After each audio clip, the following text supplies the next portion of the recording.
Tuhan, Shalom Bapak Ibu semua. Apa kabar pagi hari ini Bapak Ibu? Saya percaya kita semua ada di dalam anugerah Tuhan, ada di dalam berkat Tuhan dan ada dalam pemeliharaan Tuhan. Sebabnya pagi hari ini saya mengajak kita semua untuk bersyukur sama Tuhan. Mari saya mengajak kita semua berkata terima kasih Tuhan. Buat kebaikan Tuhan, buat anugerah Tuhan, buat pemeliharaan Tuhan yang luar biasa atas setiap kami. Hari lepas hari kami boleh lewati. Kami tahu ada Tuhan dalam setiap kehidupan kami. Kami bersyukur. Pagi hari ini kami mengambil bagian di dalam ibadah kami. Urapi setiap kami, urapi setiap jemaat Tuhan yang berada di rumah kami masing-masing. Dalam pengurapan Tuhan, kami mau beribadah kepada Tuhan. Kami mau menyembah, kami mau memuji Tuhan. Di dalam berkat nama Yesus, kami berdoa, kami mengucap syukur. Amin.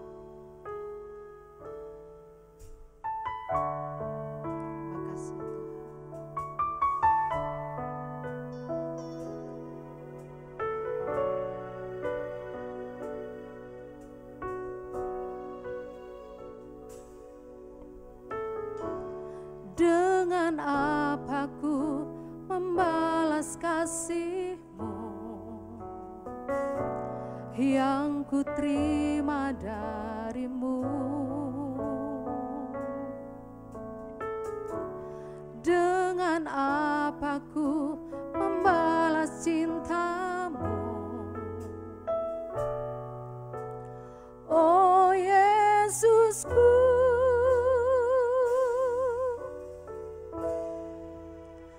ku mau selalu bersyukur, selalu bersyukur. Kau Tuhan yang setia, yang selalu menopang. Ku mau selalu bersyukur, selalu bersyukur. Kau Bapa-Ku yang setia.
kebesaran Tuhan atas kehidupan kami.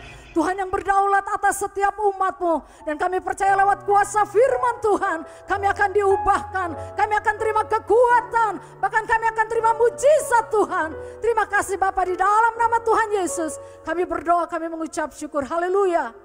Amin. Shalom, Jemaat GBI Asia Afrika di Bandung. Hari ini mengucap syukur buat waktu dan kesempatan kita dapat kembali berbakti secara online. Dimanapun juga kita semua berada, kita percaya Tuhan menghampiri kita sekalian dalam setiap ruang dengar kita, dan firman Tuhan akan datang dalam setiap kehidupan kita.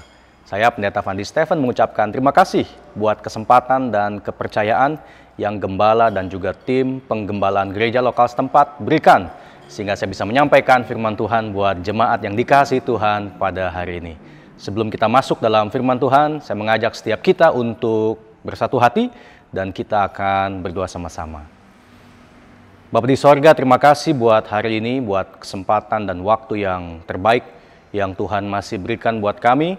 Pagi ini kami bisa menyambut matahari pagi dengan tubuh yang sehat dan kuat.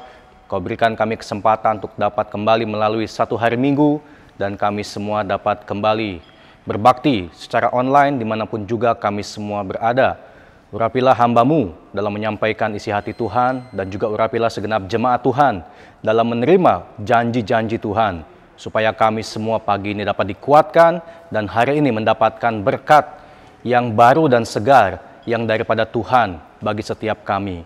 Roh Kudus, Kau hadir buat kami, melengkapi kami, menghibur, menguatkan, menolong kami, dan membukakan rahasia firman Tuhan bagi kami. Kami siap buat firman Allah, kami sambut dengan sukacita dalam nama Tuhan Yesus Kristus. Haleluya. Yang siap katakan sama-sama, amin. Puji nama Tuhan. Hari ini kita akan sama-sama masuk ke dalam satu tema firman Tuhan. Saya akan bicara hal yang sangat praktis buat kita di tengah-tengah pandemik ini. Saya beri judul atau tema pada hari ini, Percaya Kristus di masa krisis. Percaya Kristus di masa krisis. Hari-hari ini merupakan hari-hari yang penuh dengan ketidakpastian, dan di tengah-tengah pandemik ini segala kemungkinan bisa saja terjadi. Hendaklah setiap kita sebagai jemaat Tuhan sungguh-sungguh menghampiri Tuhan, datang kepada Tuhan. Cara kita untuk menyikapi kehidupan dengan segala berita yang ada di sekitar kita harus diubah memang, sebab pandemik ini adalah sebuah wake up call, sebuah panggilan bagi saudara dan saya untuk kita sungguh-sungguh mencari Tuhan, sungguh-sungguh menggali firman Tuhan, dan sungguh-sungguh mendiaminya, hidup di dalamnya.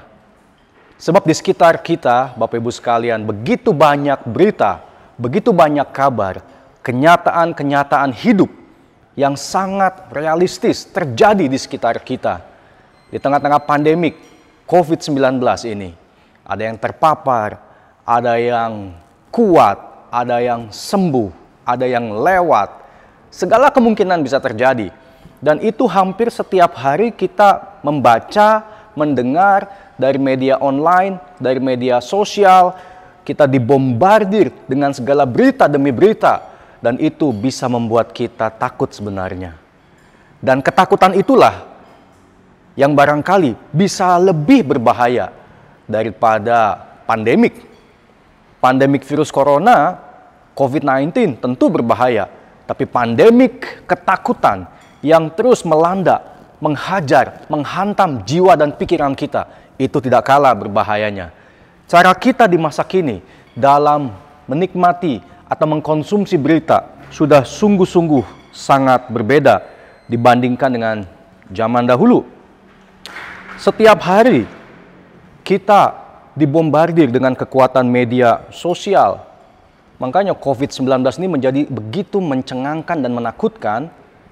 Itu sedikit banyak karena kita memang dicekoki dengan banyak sekali berita. Saya membaca kekuatan media sosial pada masa kini sungguh jauh berbeda. Sebagai sebuah contoh, 2003, waktu ada pandemik SARS, belum ada Facebook, belum ada WhatsApp. 2003, 2009, waktu ada pandemik flu babi, pemakai Facebook hanya 150 juta orang.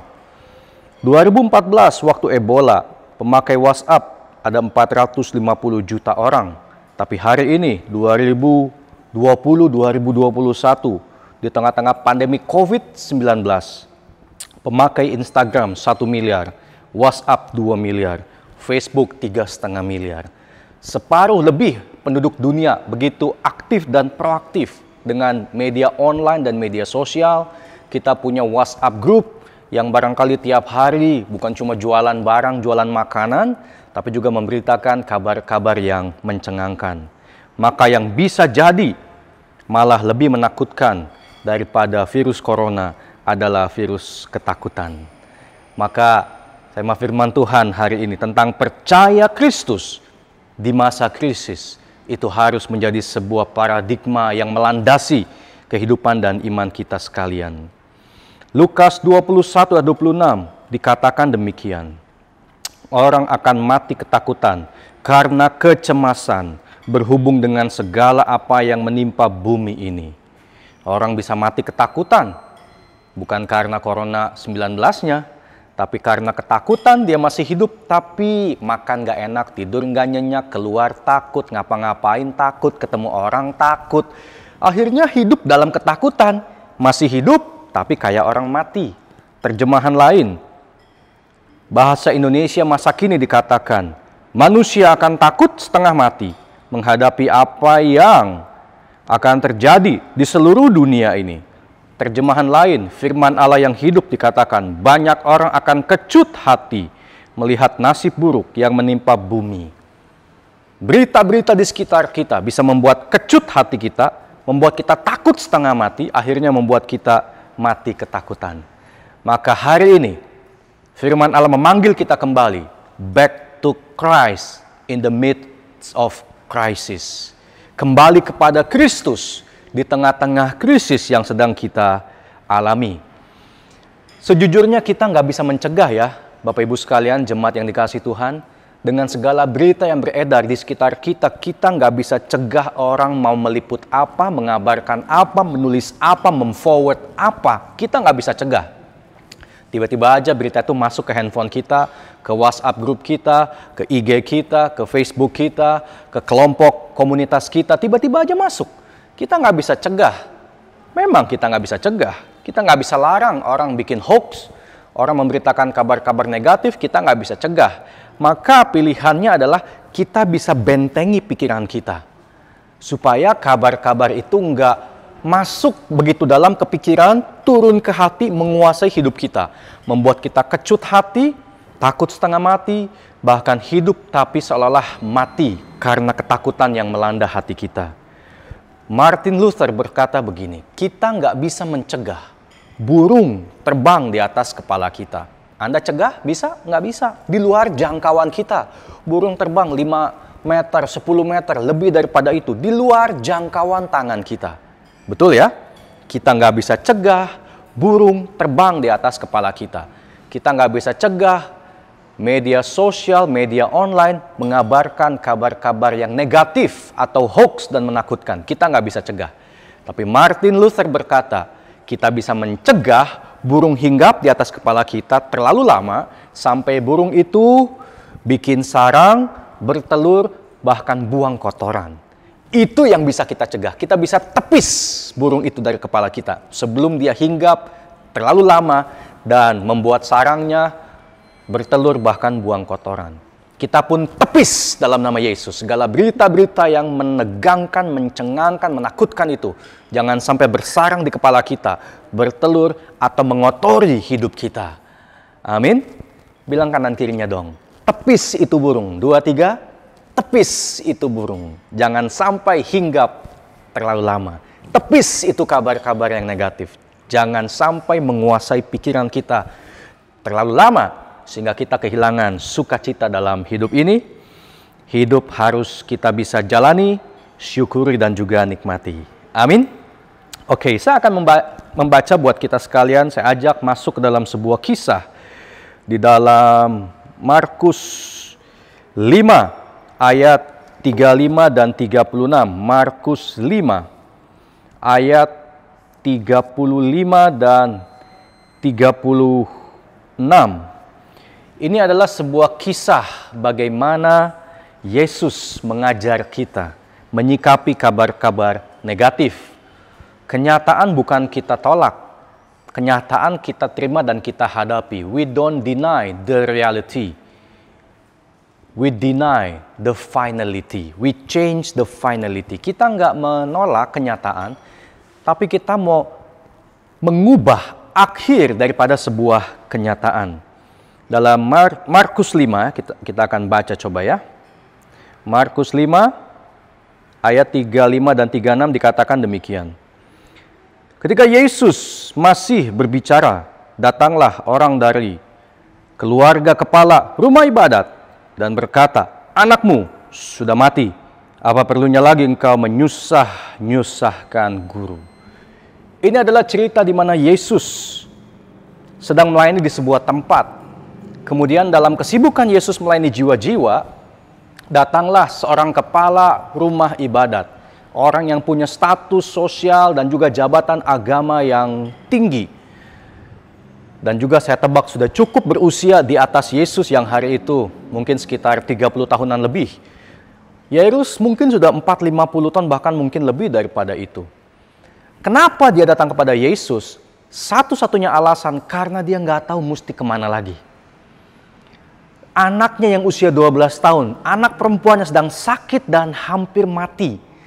Saya percaya dia punya koneksi tabib terbaik di kota itu. Dia punya uang membeli obat-obat terbaik untuk sembuhkan anaknya, tapi hasilnya nihil. Gak ada tabib bisa tolong, gak ada obat bisa sembuhkan, maka dia gak punya jalan lain selain tanda kutip, kalau boleh dibilang terpaksa, ya dia terpaksa menghampiri Yesus. Yang tadinya dia menolak, sebab kalangan Yahudi dengan Yesus kan bertolak belakang ya. Tokoh-tokoh agama, Anda tahu, Farisi, Saduki, ahli Taurat, semuanya bertolak belakang dengan Yesus. Nah, Yairus pasti adalah kelompok yang bertolak belakang. Tapi kenyataan yang sulit akhirnya memaksa dia untuk dia datang kepada Yesus. Pandemik ini, Bapak Ibu sekalian, bisa memaksa kita yang suam-suam, yang gak sungguh-sungguh, untuk mulai sungguh-sungguh cari Tuhan. Sebab pandemik ini gak ada yang dapat diandalkan. Anda punya uang, Anda punya koneksi, Anda punya apa, Anda bisa apa, mau andalkan apa lagi hari ini? Pandemik ini menghantam semua lapisan masyarakat. Tua muda, laki perempuan, kaya miskin, sama. Yang gak punya asuransi, yang BPJS cuma 30.000 sebulan, sampai yang asuransi punya premi 30 juta sebulan. Kalau kepapar COVID-19 semuanya antri. Rumah sakit juga tolak kalau UGD, IGD, ICU penuh. Nggak ada beda. Makanya hari ini Bapak Ibu sekalian, satu hal yang dapat kita pelajari, pengalaman di balik pandemik yang kita alami hari ini, membawa kita, mendorong kita, bahkan mungkin memaksa sebagian kita untuk menghampiri Yesus. Ada orang yang memang seperti Yairus, begitu kokoh angkuhnya, selama keadaan baik-baik aja, dia nggak butuh Yesus. Tapi ada satu titik dalam hidupnya, titik di mana dia nggak tahu lagi mesti bagaimana. Maka dia dipaksa atau terpaksa datang kepada Yesus. Apapun juga alasannya, orang kalau datang sama Yesus, Yesus nggak mungkin tolak. Yairus terpaksa datang sama Yesus, sebab dia nggak punya jalan keluar bagi kesembuhan anaknya yang perempuan yang udah 12 tahun itu usianya. Maka dia datang kepada Yesus dan dia berkata, "Yesus, datanglah ke tempatku. Aku ini Yairus, kepala rumah ibadat. Aku ini pemimpin agama orang Yahudi. Tapi anakku sakit, gak ada tabib bisa tolong, gak ada obat bisa sembuhkan. Aku sudah give up, angkat tangan. Maka aku datang kepadamu Yesus." Anda lihat bagaimana respon Yesus? Langsung dia tinggalkan tempat pelayanan dengan mungkin berapa banyak orang yang Yesus sedang layani. Dia tinggalkan hanya untuk menjawab kebutuhan, memenuhi panggilan daripada seorang Yairus. Maka Yesus membawa muridnya berjalan dari tempat pelayanan menuju ke rumah Yairus. On the way di jalan, jadi tempat pelayanan sudah ditinggalkan. On the way, di tengah jalan, mereka berjumpa dengan satu orang bujang atau pembantu pengerja daripada Yairus yang juga berjalan menyusul Yairus dari rumahnya.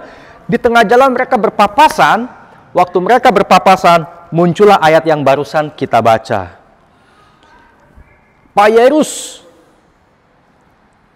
mohon maaf, saya harus menyampaikan sebuah kabar bahwa anakmu yang kau tinggalkan dalam keadaan koma dan sakit tadi, sekarang sudah titik komanya, sudah meninggal dunia.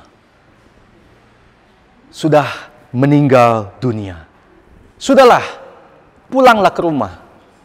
Kuburkan anakmu. Jangan lagi menyusah-nyusahkan Yesus. Biarkan Yesus kembali ke tempat pelayanannya. Masih begitu banyak jiwa-jiwa yang harus Yesus layani. Sementara engkau pulanglah ke rumah, hadapi kenyataan, kuburkan anakmu, dan merataplah. Itu kenyataan bukan? Itu kenyataan. Harus dihadapi? Harus dihadapi. Bagaimana respon Yesus? Nah, itu yang sangat-sangat penting yang harus kita belajar. Yesus tidak menolak kenyataan, menyangkal kenyataan. Tidak. Jesus did not deny the reality. Jesus changed the finality. Yesus tidak menyangkal atau menolak kenyataan. Dia menghadapi, menjalani, dan mengubah akhir daripada sebuah kenyataan. Jemaat Tuhan, Anda percaya bahwa Allah kita sanggup mengubah kenyataan hidup kita? Apa kata orang? Bukan final. Apa kata dokter? Bukan final. Apa kata orang keuangan? Bukan final. Tapi apa kata Tuhan? Itu final. Maka cari Tuhan, percaya Tuhan, bergantung sama Tuhan, berharap hanya kepada Tuhan. Di tengah-tengah krisis pandemik yang terjadi, paksa jiwa kita, bawa roh kita, dorong tubuh kita untuk mencari Tuhan di tengah-tengah krisis dan pandemik ini. Kalau kita menemukan Tuhan, kita akan menemukan solusi yang terbaik apapun itu bagi hidup kita dan juga masa depan kita. Ketika Yesus mendengar hal itu, bagaimana respon Yesus? Ayat 36. Tetapi Yesus tidak menghiraukan perkataan mereka dan berkata kepada kepala rumah ibadat, "Jangan takut, percaya saja." Yesus tidak menghiraukan. Yesus mendengar, dia mendengar. Yesus tahu, ya dia tahu. Yesus lihat kenyataan, lihat kenyataan.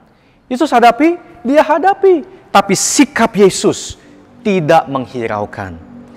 Seperti yang Martin Luther tadi katakan, burung terbang kenyataan kok. Di langit banyak burung terbang, itu fakta kok. Tapi tidak akan membiarkan burung itu hinggap di kepala. Yesus tidak menghiraukan dalam arti Yesus akan mengubah akhir daripada kenyataan itu. Dan dia berkata, "Oke, Yairus, jangan takut, percaya saja." Jemaat Tuhan, semua katakan sama-sama 2, 3. Jangan takut, percaya saja. Jangan takut, percaya saja. Di tengah-tengah krisis ini, jadikan Kristus sebagai yang utama dan pertama. Kembali kepada firman Allah. Biarkan firman Tuhan ini mendikte, mengendalikan hidup kita. Bukan kabar-kabar yang beredar. Bukan berita-berita hoax yang menakutkan itu. Tapi back to the Bible. Jangan hiraukan. Boleh baca, boleh dengar, boleh tahu. But please, jangan hiraukan. Artinya jangan sampai masuk terlalu dalam ke pikiran, turun ke hati, menguasai hidup kita. Sehingga kecut hati kita, membuat kita takut setengah mati dan akhirnya mati ketakutan. Kita harus back to the Bible, back to Christ. Jangan takut, percaya saja. Katakan sama-sama sekali lagi 2, 3. Jangan takut, percaya saja. Tuhan bisa mengubah akhir daripada kenyataan. Akhirnya Yairus ikut apa kata Yesus. Dia bilang, "Ya Yesus," ini nggak ada di Alkitab. Ini dramatisasi saya. "Ya Yesus, tadi aku tinggalkan anakku. Anakku masih sakit. Setelah aku berjumpa dengan engkau, kita jalan sama-sama. Anakku malah mati. Tadi masih koma, sekarang titik. Tadi masih sakit, ada harapan sembuh. Sekarang tertutup pintu harapan, sudah mati." Kenapa bisa begitu ya? Ya, Nggak tahu kenapa bisa begitu. Tapi itulah kenyataan. Kadang-kadang ya, ikut Yesus memang situasi, kenyataan yang kita lihat dan kita rasa belum tentu lebih enak, belum tentu lebih nyaman, belum tentu lebih baik dalam kacamata manusia, belum tentu. Maka jangan kecewa ya, kalau sudah ikut Yesus kok alami masalah ini. Sudah berkorban bagi Yesus kok alami tantangan ini. Sudah all out buat Yesus kok belum ada perubahan, apa yang kita harapkan belum terjadi, yang kita imani belum terwujud, yang Tuhan janjikan belum tergenapi, kok bisa begitu? Jangan sedih, jangan kaget, jangan pundung, jangan putus asa. Tetaplah percaya, tetaplah pandang pada Yesus. Karena Yairus pun, waktu dia berjalan bersama dengan Yesus, dia hadapi sebuah kenyataan yang lebih pahit. Anaknya yang sakit, kini mati. Namun sikap Yairus itu yang patut kita teladani. Dia nggak ikuti apa kata bujangnya. Udahlah Yesus, makasih udah ikut setengah jalan ya. Maaf sudah merepotkan. Aku mau pulang kubur anakku, silahkan kau kembali ke tempat pelayanan. Bisa nggak? Bisa aja dia bilang begitu. Kalau sampai dia ngomong gitu, barangkali Yesus ya sudah. Jadilah kepadamu sesuai dengan imanmu. Maka aku akan kembali ke pelayanan, kau kubur anakmu. Tapi sikap Yairus, dia berkata, Yesus anakku sudah mati. Kita udah setengah jalan. Ayo Yesus, ayo. Jangan stop di sini. Kita sampai ke rumah dah. Jangan tanggung-tanggung. Bujangnya ngomong, tapi anakmu sudah mati. Untuk apa lagi Yesus ikut? Mungkin Yairus ngomong gini, gak apa-apa Yesus ikutlah. Yang penting waktu kita menguburkan menguburkan anakku, ada Yesus di situ. Paling gak mungkin Yesus yang doa pemakaman lah, kasih berkat lah, kasih hiburan dan kekuatan buat kita lah. Pokoknya sekalipun kita harus mengalami kejadian yang sangat menyedihkan, sangat menakutkan, sangat mengecewakan. Yang penting tetap ada Yesus. Maka Yairus membawa Yesus ke rumahnya, ada dua pilihan. Yang paling gak mungkin adalah Yesus bangkitkan, yang paling mungkin adalah Yesus kuburkan. Terserah, mau Yesus bangkitkan yang mati atau kuburkan yang mati, yang penting ada Yesus. Itu loh Bapak Ibu sekalian. Yang penting ada Yesus. Di tengah situasi seperti ini ya, kita ngomong gini, mau untung, mau rugi, mau rame, mau sepi, mau sehat, mau sakit, mau sembuh, mau mati, yang penting tetap ada Yesus. Yang penting bersama-sama dengan Yesus. Yang kena COVID-19, yang sembuh juga banyak. Tapi yang meninggal juga ada. Maka saya katakan yang penting, kalau aku sembuh bersama Yesus. Kalau aku mati, aku juga mati di dalam Yesus. Ada amin? Jadi kita nggak melepaskan Yesus di tengah-tengah situasi yang krisis ini. Di tengah-tengah situasi yang penuh dengan pandemik, ketidakpastian ini. Kita tidak lepaskan Yesus. Tapi kita bawa Yesus dalam segala kemungkinan. Kita bawa Yesus dalam segala keadaan. Apapun yang Yesus kehendaki, jadilah buat kita. Maka singkat cerita Bapak Ibu sekalian, singkat cerita Yesus ikut. Dan akhirnya apa yang terjadi? Anak Yairus yang tadinya sakit, kemudian mati, Tuhan Yesus bangkitkan. Buat Yesus ya, menyembuhkan yang sakit, membangkitkan yang mati, apa bedanya? Dialah kebangkitan dan kehidupan. Kita yang suka membedakan. Kita yang bilang, wah ini lebih sulit, ini lebih mudah. Memang dari kacamata kita manusia, level masalah itu lain-lain. Level solusi juga lain-lain. Tapi buat Yesus dikatakan, akulah jalan dan kebenaran dan kehidupan. Akulah jalan keluar, solusi yang benar, yang membawa kepada kehidupan. Apakah kehidupan di bumi ini, kalau sembuh, atau kehidupan yang kekal, kalau sampai nggak sembuh. Dua-duanya hidup kok. Ada amin? Bilang sama-sama. Dua-duanya hidup. 2, 3. Dua-duanya hidup. Dua-duanya hidup bersama dengan Tuhan. Apakah hidup dalam kefanaan karena sembuh, atau hidup dalam kekekalan kalau nggak sembuh. Jadi apapun yang jadi kehendak Tuhan buat hidup kita, tetaplah percaya pada Kristus Yesus. Di tengah-tengah krisis kehidupan yang kita sedang alami hari ini. Kita nggak pernah tahu akhirnya akan seperti apa. Tapi kita mesti percaya firman Allah sanggup mengubah kenyataan. Alkitab katakan langit dan bumi akan berlalu.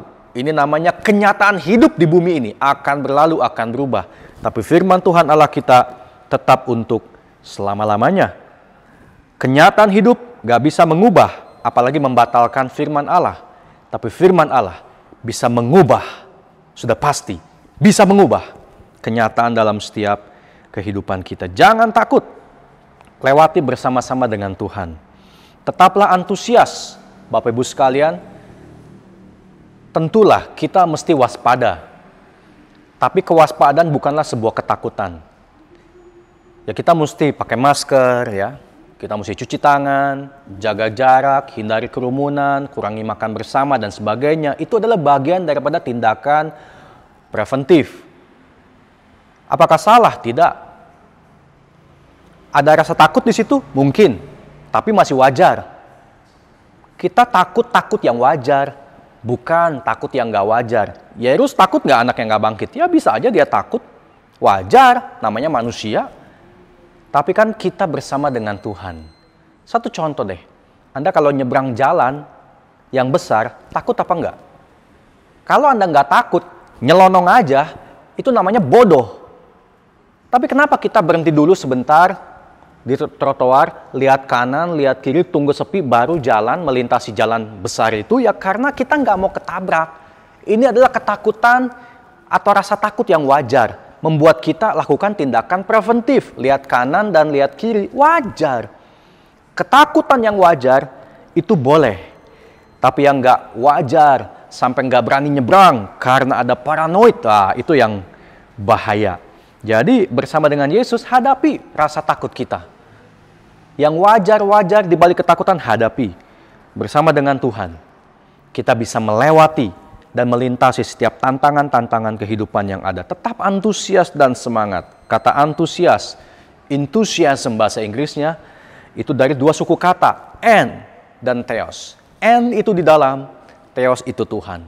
Kalau kita mengerti kata Immanuel, Allah beserta kita, Allah di dalam kita, God with us, God in us. Maka orang yang percaya, punya Yesus di hatinya, punya Kristus di hidupnya, dia akan tetap antusias. Jalanan boleh ramai, dia akan menyeberang dengan antusias sambil waspada. Coronavirus di kanan kiri di sekitar kita, tapi kita akan bangun tidur dan tetap beraktivitas sesuai dengan protokol kesehatan. Penuh antusias, waspada, preventif. Takutnya wajar, menciptakan tindakan-tindakan yang melindungi kita. Oleh karena itu, orang yang punya Kristus, tetaplah antusias. Katakan sama-sama, antusias. 2, 3, antusias. Jadi, waktu kita bangun pagi, kita percaya. Entheos, antusias. God is in me.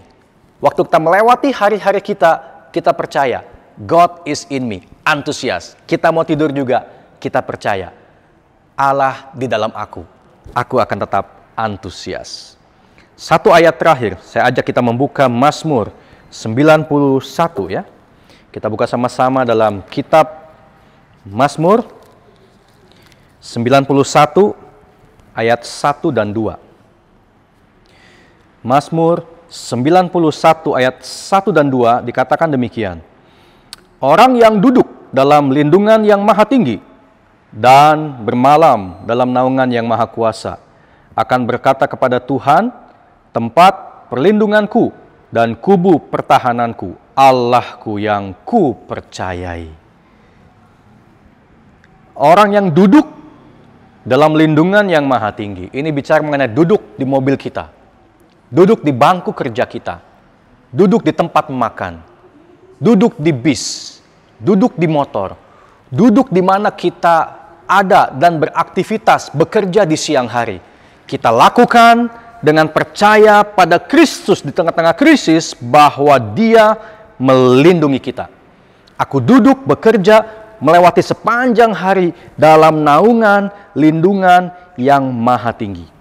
Kemudian bermalam, di malam hari dia tidur dengan iman percaya, aku tidur dalam naungan yang maha kuasa. Maka aku akan berkata bahwa tempat perlindunganku dan kubu pertahananku pagi, sore, siang, dan malam adalah Tuhan Allah yang aku percaya. Di sepanjang hari kita melakukan aktivitas, dimanapun kita berada, kemanapun juga kita pergi, apapun yang kita lakukan, jumpa dengan siapapun, tetap percaya ada Kristus menyertai kita. Dalam hidupku, dalam matiku, dalam sehatku, dalam sakitku, dalam kayaku, dalam miskinku, dalam naikku, dalam turunku, dalam segala sesuatu, di aspek kehidupanku, segala sesuatu ada Allah di dalamnya. Di tengah-tengah segala situasi yang penuh ketidakpastian dan kemungkinan, ada yang pasti, Immanuel, Allah beserta dengan kita. Waktu Dia beserta dengan kita, Dia melindungi kita dan menaungi kita. Maka kiranya firman Tuhan yang kita terima pada hari ini kembali memotivasi hidup kita, memberikan semangat yang baru, membuat hati kita gembira, karena hati gembira obat yang manjur, ingat itu ya, membuat imun kita meningkat, membuat kita bisa melewati hari-hari kita ini, sambil melewati kita menikmatinya, kehidupan yang masih Tuhan titipkan buat kita, karena kita nggak pernah tahu sampai kapan Tuhan berikan kesempatan ini, namun selama Tuhan masih kasih kesempatan kita hidup, hiduplah di dalam Kristus Yesus. Bukan kebetulan kita ada di tengah-tengah pandemik, kita, anak-anak kita semua ada yang stay at home, work from home, study from home. Kita semua mengalami satu perubahan dalam kehidupan, bukan suatu kebetulan. Kita mesti melewati masa yang seperti ini. Kalau kita masih ada sebagaimana kita ada pada hari ini, kita percaya Tuhan masih kasih kita kesempatan. Maka hiduplah dengan penuh iman, percaya kepada Kristus di atas krisis yang kita alami, miliki hati yang penuh sukacita dan damai sejahtera, dan dengar apa yang Yesus ucapkan kepada kita, biar firman Tuhan yang berkata jangan takut, percaya saja, membekali hidup kita, membuat kita lebih antusias dalam melewati hari-hari kita. Kiranya Tuhan Yesus menyertai, memberkati, melindungi kita semua. Amin. Tundukkan kepala kita, jemaat Tuhan, kita akan doa sama-sama satu kali lagi. Bapa di sorga, terima kasih buat firman Tuhan yang datang dalam setiap kehidupan kami. Engkau kembali menguatkan kami dengan perkataan yang hidup, bahwa di tengah krisis pasti ada Kristus. Di tengah kabar-kabar yang mencengangkan, selalu ada kabar baik yang Tuhan mau sampaikan. Roh Kudus berfirman buat kami, kuatkan hati kami, teguhkan jiwa kami, beri semangat yang baru, antusiasme yang sehat, sehingga kami bisa tetap menjalani dan menikmati kehidupan bersama-sama dengan Tuhan. Berkatilah penggembalaan daripada GBI Asia Afrika, berkati semua pelayan Tuhan, bahkan berkati segenap jemaat Tuhan. Kalau ada yang sakit, Tuhan yang sembuhkan, yang berkekurangan, Tuhan yang cukupkan, yang susah Engkau hibur, yang jatuh Engkau topang, yang lemah Engkau kuatkan, yang ada di bawah Kau angkat kembali naik ke atas, yang mengalami segala kemustahilan, Tuhan lakukan mujizat, melampaui segala kemustahilan itu. Ajar kami tetap percaya, berpegang teguh pada janji firman Tuhan, Engkau Immanuel, beserta kami senantiasa. Kami terima firman Tuhan hari ini dengan antusias dan sukacita dalam nama Tuhan Yesus Kristus. Haleluya. Dengan antusias katakan sama-sama, amin, amin, amin. Tuhan Yesus memberkati kita semua. Jemaat yang dikasihi Tuhan Yesus, mari kita persiapkan semua keberadaan kita di tempat kita masing-masing untuk masuk dalam perjamuan kudus. Kita naikkan pujian, darah Yesus, darah Yesus.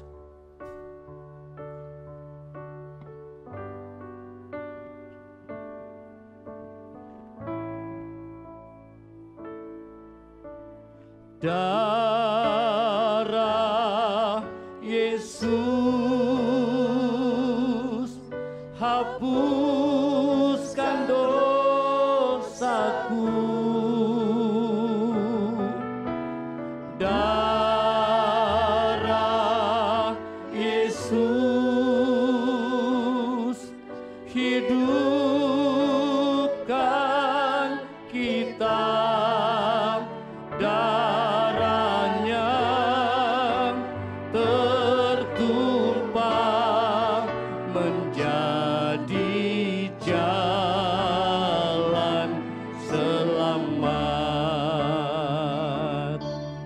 Tetap dalam hadirat Tuhan. Silakan jemaat berdoa secara pribadi di hadapan Tuhan. Firman-Nya berkata, maka kata Tuhan Yesus kepada mereka, Aku berkata kepadamu, sesungguhnya jikalau kamu tidak makan daging anak manusia dan minum darahnya, kamu tidak mempunyai hidup di dalam dirimu. Barang siapa makan dagingku dan minum darahku, ia mempunyai hidup yang kekal, dan aku akan membangkitkan dia pada akhir zaman. Sebab dagingku adalah benar-benar makanan, dan darahku adalah benar-benar minuman. Barang siapa makan dagingku dan minum darahku, ia tinggal di dalam aku, dan aku di dalam dia. Kita berdoa. Tuhan Yesus, ini kami bersama dengan umat-Mu, jemaat-Mu ya Tuhan, datang kepadamu dengan segala kerendahan hati kami. Marilah Roh Kudus tilik hati kami yang terdalam. Jangan biarkan noda, dosa, celah apapun ada dalam hidup kami.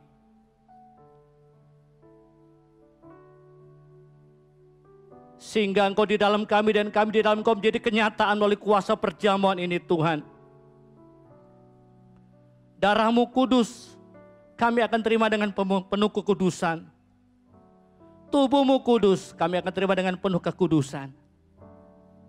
Terima kasih Tuhan, urapi roti dan air anggur sebentar yang kami terima. Berkat-Mu, urapan-Mu ada di atasnya. Sehingga perubahan terjadi di atas hidup kami. Kami diubahkan semakin serupa dengan Engkau ya Tuhan. Terima kasih Tuhan Yesus. Kami sambut dengan ucapan syukur perjamuan ini dalam nama Tuhan Yesus. Amin. Jemaat Tuhan, angkat roti di hadapan Tuhan dengan penuh iman.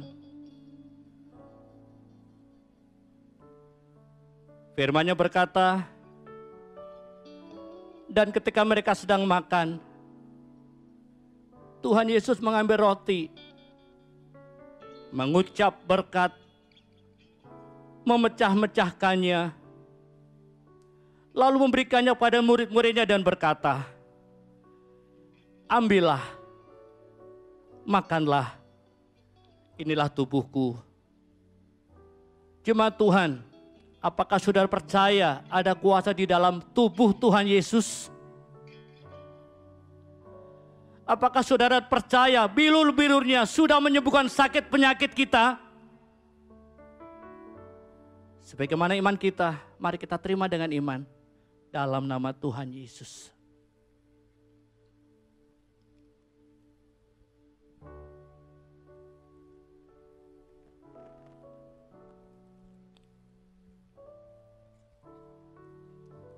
Haleluya, haleluya. Tubuh-Mu menyatukan kami ya Tuhan. Kami adalah satu di dalam Engkau.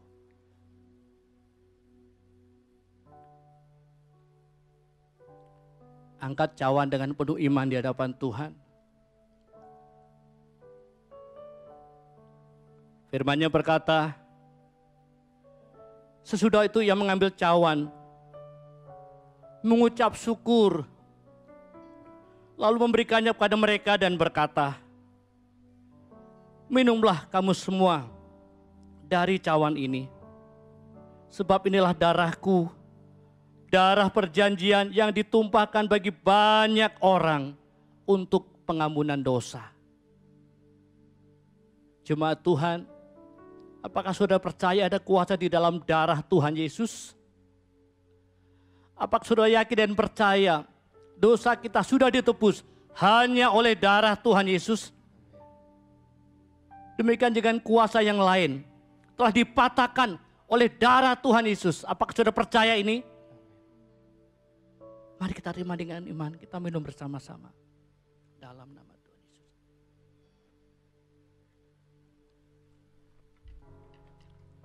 Syukur Tuhan Yesus. Terima kasih Tuhan buat pengorbananmu. Haleluya.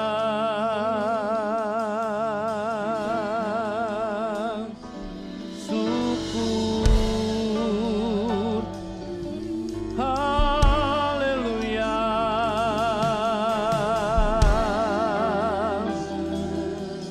Darah yang mahal, yang bernilai kekal, darah Yesus. Terima kasih. Haleluya.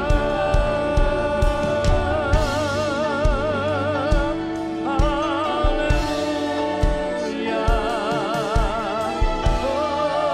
Hosana. Mulia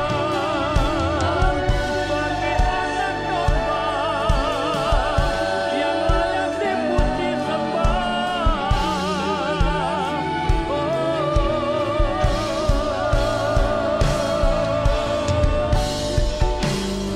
Haleluya.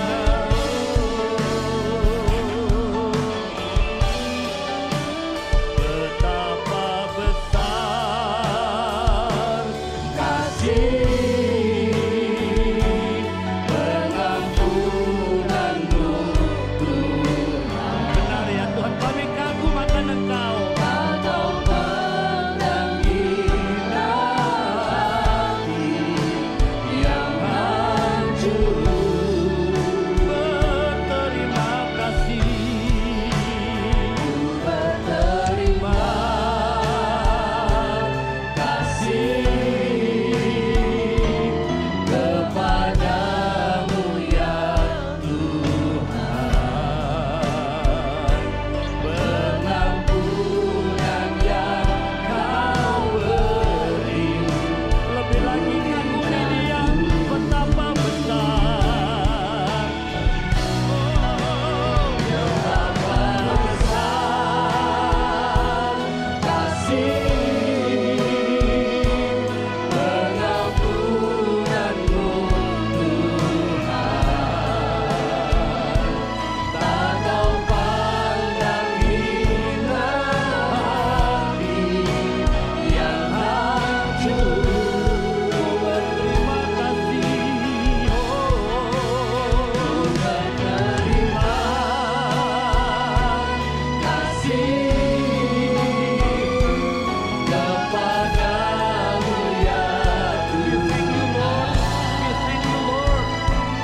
Pengampunan yang Kau beri, pulihkan pengampunan. Amin, haleluya. Pengampunan yang Kau pengampunan. Pengampunan yang kagumi pengampunannya sekali lagi. Pengampunan yang Kau beri,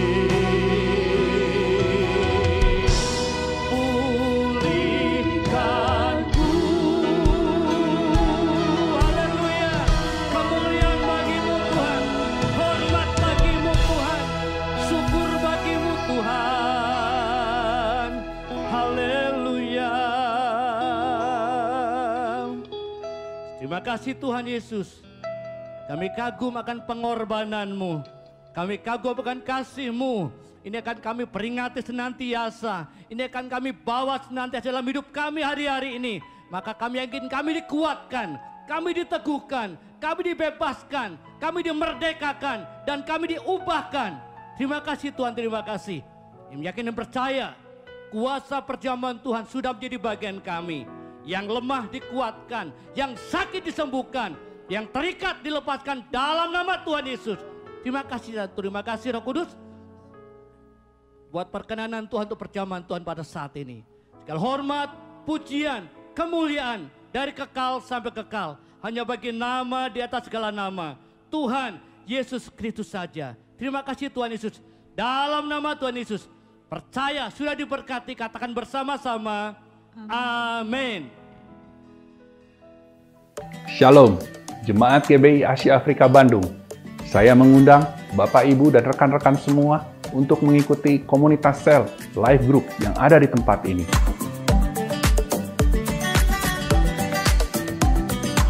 Saat ini kita melakukannya melalui aplikasi Zoom. Di sana kita bisa saling melayani, saling bertumbuh sebagai tubuh Kristus. Untuk informasi lebih lanjut, Bapak Ibu bisa menghubungi nomor yang ada di layar sebagai berikut. Jangan lewatkan kesempatan yang baik ini, segera ambil bagian untuk kita bisa bertumbuh bersama. Terima kasih, Tuhan Yesus memberkati.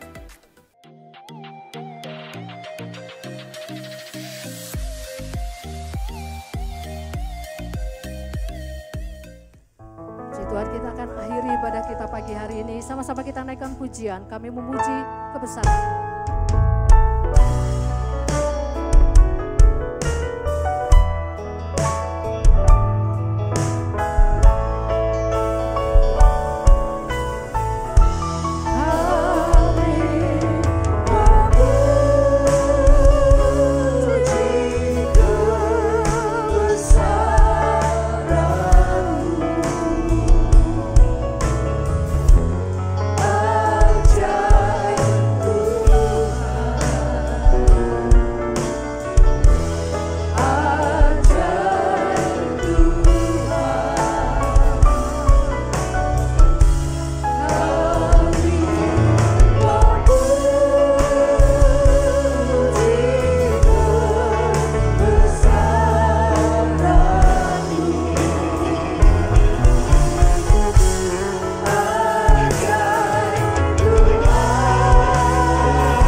Jemaat yang dikasihi Tuhan, mari kita angkat kedua tangan kita, arahkan hati kita kepada Tuhan dan pandang wajah Tuhan. Dengan iman kita mau terima setiap berkat dan janji Tuhan buat kita sekalian. Kiranya segala berkat, kuasa dan mujizat dari Allah Bapa, kasih, penebusan dan pengampunan dari Allah Anak, penghiburan, persekutuan dan pertolongan dari Allah Roh Kudus menyertai kita semua dalam kehidupan pribadi, keluarga, bisnis, pekerjaan, pelayanan studi, perjodohan, kesehatan, keuangan, cita-cita dan masa depan, hari ini dan selama-lamanya. Immanuel, Allah yang hidup beserta kita semua. Hanya di dalam nama Tuhan Yesus Kristus. Haleluya. Amin.